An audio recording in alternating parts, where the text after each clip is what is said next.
Kujdes, mos bëni gabim të shkoni në Itali për festat e nëntorit. Ja pse. Italia pritet përfshihet nga kaosi në transport gjatë fundit të nëntorit, pasi janë paralajmëruar greva të mëdha që do të prekin si udhëtimet ajrore ashtu edhe ato hekurudhore dhe detare. Në 28 nëntor do të zhvillohet një grevë e përgjithshme kombëtare 24 orëshe që do të paralizojë transportin ajror, hekurudhor, detar dhe urban, si dhe shërbimet publike private në të gjithë vendin. Aeroportet kryesore si Roma dhe Milano pritet të përballen me vonesa të gjata dhe anullime të shumta fluturimesh, por të lashe do të kenë dhe në transportin hekurudhor.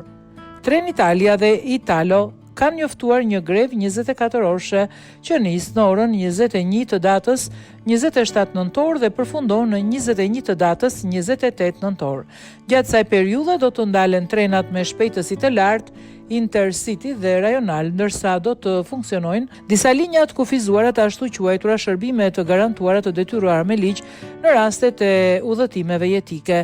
Udhëtarëve që planifikojnë të udhëtojnë drejt Italisë u këshillohet të rishikojnë planet e tyre, të kontrollojnë njoftimet e kompanive përkatëse dhe të kenë alternativa rezervë për të shmangur rumujën që pritet gjatë 27-28 nëntorit.